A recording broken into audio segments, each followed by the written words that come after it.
There's a strange comfort in routine. We go about our days, driving the same roads, sleeping in the same beds, and trusting the locks on our doors, assuming that the world around us is exactly what it appears to be. We convince ourselves that horror is something that happens in movies, or on the news, or to other people in far-off places. But the most unsettling thing about true horror is how quietly it can enter your life. It doesn't always announce itself with a scream or a crash. Sometimes it starts with a shadow in the corner of your eye that shouldn't be there, or a door you could have sworn you locked standing slightly ajar. It waits in the blind spots of your ordinary Tuesday night, proving that the safety we feel is often just an illusion, fragile enough to shatter in a single heartbeat.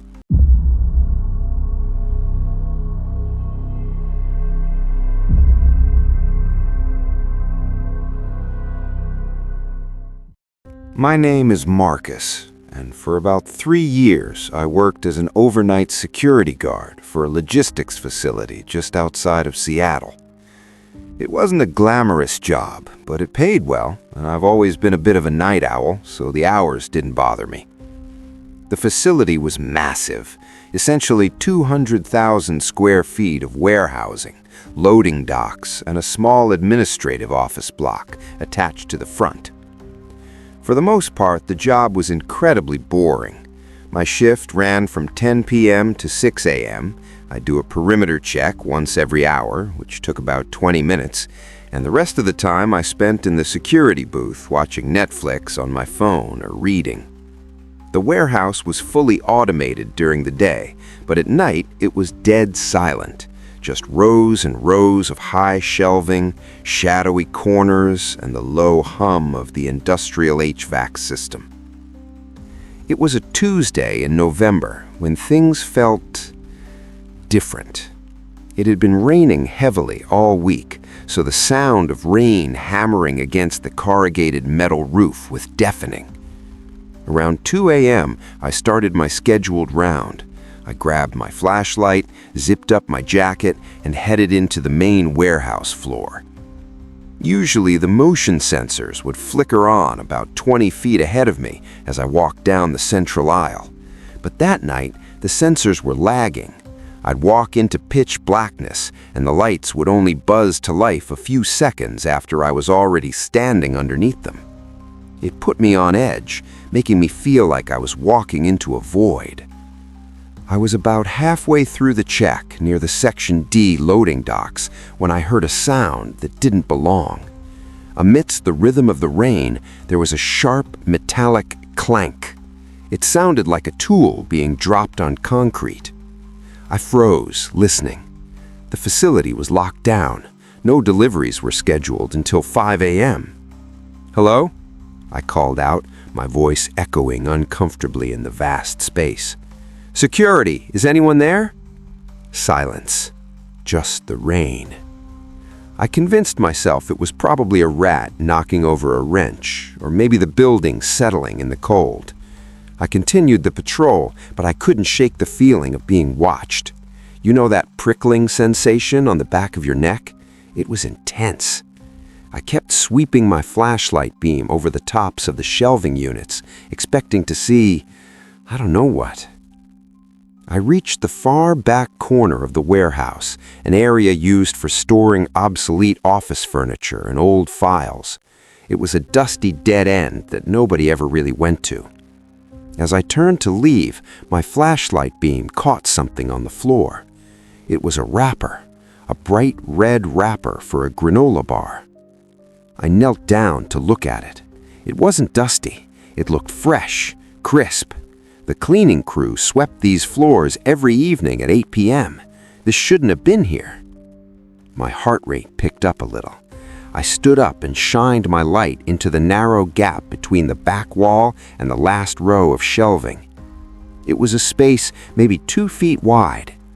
Tucked deep in the shadows behind a stack of old pallets was a sleeping bag. It wasn't rolled up, it was laid out, and there was a depression in the pillow, as if someone had just lifted their head. Panic didn't hit me all at once. It was a cold, slow wash of realization. Someone was living in the warehouse. But the terrifying part wasn't the sleeping bag.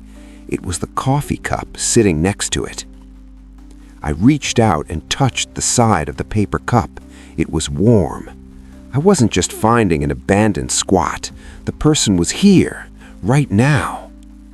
I immediately backed away, my hand drifting to the radio on my belt to call the police. I didn't want a confrontation. I just wanted to get back to the safety of the booth. I turned around to walk back toward the main aisle, walking briskly, trying to keep my footsteps quiet. That's when the lights in the aisle ahead of me, the ones I needed to walk through to get out, flickered off. The motion sensors were on a timer. If no movement was detected, they shut off. But they had just been on. They shouldn't have turned off unless something had moved away from them, triggering the timer to reset. I stood in the dark, the rain hammering the roof, clutching my flashlight. I realized whoever was back here knew the building better than I did. They knew how to move around the sensors. I decided to sprint. I didn't care about noise anymore. I ran down the parallel aisle, my flashlight beam bouncing wildly. I could hear footsteps echoing to my left, mirroring my pace. Someone was running in the next aisle over, separated from me only by the shelving. I burst through the double doors into the admin section and slammed them shut, jamming a chair under the handle. I locked myself in the security booth and called 911. Police arrived within 10 minutes with a canine unit. They found the sleeping bag, the warm coffee, and a small backpack containing a knife and a map of the security shift changes. The person, however, was gone. They'd slipped out through a fire exit that had been tampered with so the alarm wouldn't sound. The most disturbing part, the police found a small notebook in the backpack. It didn't have plans or coordinates. It just had times listed. Specifically, the exact times I took breaks and notes about which aisles I usually skipped on lazy nights. He wasn't just living there, he was studying me. I quit the next morning. Itsy bitsy spider went up the water spout. Down came the rain and washed the spider out. Out came the sun. This happened last summer. My name is Jessica, and I'm a 24-year-old freelance graphic designer. Because I work remotely, I have a habit of working from random places just to get out of the house. Coffee shops, libraries, parks, anywhere with Wi-Fi and a decent atmosphere. There's a 24-hour internet cafe in the city where I live. It's located in a bit of a rundown area, but the inside is modern and clean, and they serve great tea. It's usually populated by gamers or students pulling all-nighters. I'd been there a dozen times before without issue. I arrived around 11 p.m. on a Thursday. I had a deadline the next morning and needed to focus. The place was relatively empty. The guy at the front desk, a bored-looking college student, nodded at me as I walked in. I chose a private booth in the back corner. These booths have high partition walls, giving you privacy, essentially like a small cubicle with a computer and a comfortable chair. I plugged in my headphones and got to work. Time loses meaning when you're deep in a project. I must have been working for about 3 hours when I needed to use the restroom. I took off my headphones and stretched. The cafe was silent. Usually you can hear the clicking of mechanical keyboards or the murmur of gamers shouting over headsets, but it was dead quiet. I stood up and looked over the partition. The main room was empty. The front desk was empty. The lights were dimmed lower than usual, casting long, weird shadows across the floor. I checked my phone. 2:15 a.m. I walked to the front desk to see if the employee was in the back room or maybe on a smoke break outside. "Hello?" I said. My voice sounded too loud. There was a note taped to the monitor at the register. "Back in 15 minutes. Door locked." That was annoying, but fine. I turned to go to the restroom, which was located down a narrow hallway past the private booths. As I walked down the hall, I noticed that the door to the janitorial closet was slightly ajar. I didn't think much of it until I heard a sound coming from inside. It sounded like heavy breathing, wet, congested breathing. I stopped. "Excuse me?" I said, thinking maybe the employee was sick or hurt in there. The breathing stopped instantly. A feeling of absolute dread washed over me. It was that primal instinct that tells you to run. I backed away slowly, keeping my eyes on the closet door. I decided I didn't need the restroom that bad. I just wanted to grab my laptop and wait by the front door for the employee to return so he could unlock it and let me out. I hurried back to my booth. I started shoving my laptop into my bag, my hands shaking. Then I heard the closet door creak open. Footsteps. Heavy, slow footsteps on the linoleum floor of the hallway. They weren't coming toward the front of the store where I was. They were moving methodically from booth to booth. Check, pause, check, pause.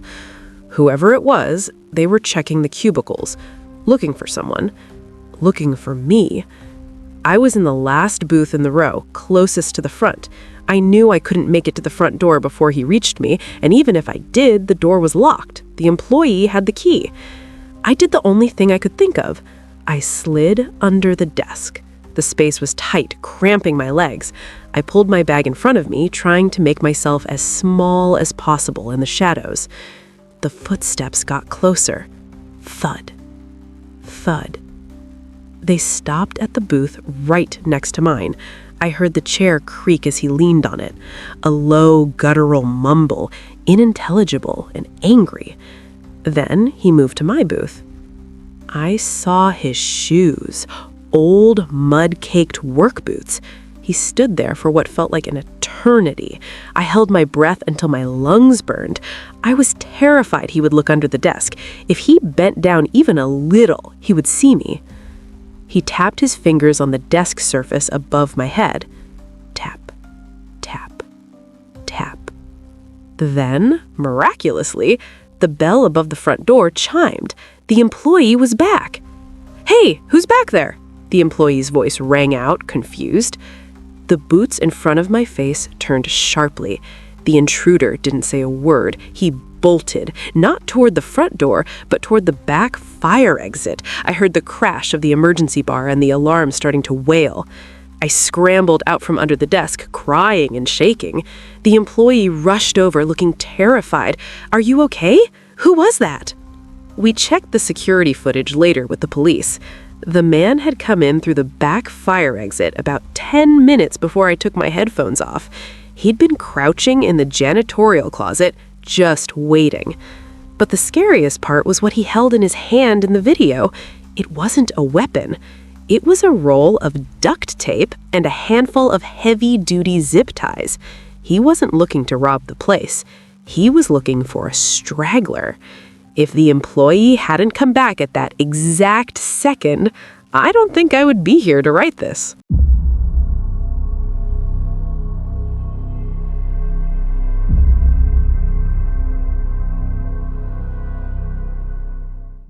I've never told this story to anyone because I know how crazy it sounds. My name's Elias. I live in a suburb of Chicago in a house that I inherited from my grandmother. It's an old Victorian-style home, beautiful but drafty, with a detached garage that sits at the end of a long driveway in the backyard. Last winter, during a particularly bad snowstorm, my car battery died. I pulled it into the garage to hook it up to a trickle charger. The garage is old. It has those small, clouded windows that you can't really see through, and a side door that swells shut when it gets humid. It was around 11 p.m. The snow was falling thick and fast, muffling all sound outside. I was in the garage, leaning over the hood of my car, fumbling with the charger clamps. The only light came from a single dim bulb hanging from the rafters.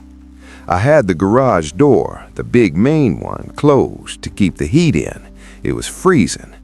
As I was tightening the clamp, I heard a knock. It wasn't on the big door. It was 3 distinct raps on the small side door.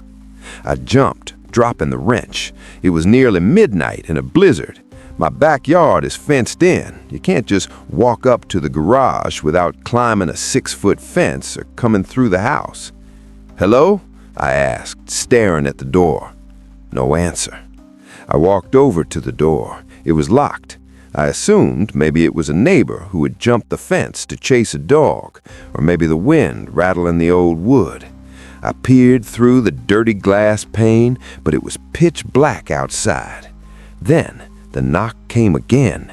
Rap, rap, rap. It was deliberate, controlled. "Who is it?" I yelled, trying to sound tougher than I felt. A voice answered. It was muffled by the thick door and the wind, but it sounded like a young woman. "Please," she said, "I'm freezing. My car broke down. Can I come in?" My guard dropped slightly. It was 5 degrees below zero. If someone was stuck out there, they could die. I reached for the lock, but then I paused. Something felt wrong. The voice was too calm. There was no shivering in her tone, no chattering teeth, just a flat, monotone request. "I can call you a tow truck or the police. I have a phone right here." There was a long silence. Then the voice spoke again, but the tone had changed. It dropped an octave. It wasn't a pleading woman anymore. It sounded mocking. "Open the door, Elias." My blood ran cold. I hadn't told this person my name. I backed away from the door. "I'm calling the cops," I said, my voice shaking. Then the doorknob began to rattle violently. The whole door shook in the frame. It wasn't just someone trying to open it. It was someone throwing their entire body weight against it. And it wasn't just one person. I could hear heavy grunts, the sound of multiple boots slipping on the ice outside. "Let us in, Elias! Let us in!" The voice was screaming now, a mix of laughter and rage. I scrambled backward, tripping over my tool chest. I grabbed a tire iron from the floor. I was trapped. The big garage door was electric and slow. If I opened it, they'd be in before it was halfway up. The only way out was that side door. The wood around the lock started to splinter. They were breaking it down. I dialed 911 on my cell phone, screaming that people were breaking into my garage. The dispatcher tried to keep me calm, but I could see the door frame bowing inward. Suddenly, the bashing stopped. Silence returned to the garage, heavy and suffocating. "They stopped," I whispered to the dispatcher. "I think they left." "Stay on the line," she said. "Officers are 2 minutes away." I stood there, gripping the tire iron, staring at the damaged door. Then my phone buzzed against my ear. It wasn't a call, it was a text message. I pulled the phone away to look at the screen, keeping the line open. The text was from an unknown number. It was a photo. The photo was taken from outside the garage, looking in through the dirty side window. You could clearly see me standing there, terrified, holding the tire iron. But then I noticed the detail that made me vomit. In the reflection of the glass, caught by the flash of their camera, you could clearly see the space behind me, the dark corner of the garage rafters. There was a man crouched up there. He'd been in the garage with me the whole time. I didn't wait for the cops. I hit the button for the main garage door and rolled under it before it was a foot off the ground. I sprinted through the snow to my neighbor's house and pounded on their door until they let me in. When the police searched the garage, they found the side door battered and broken. But inside, up in the rafters, they found a nest of blankets and food wrappers. The man had been living above my car for weeks. The people outside weren't trying to break in to get me. They were coming to get him, and I was just in the way. To this day, I check the rafters every single time I walk into a room.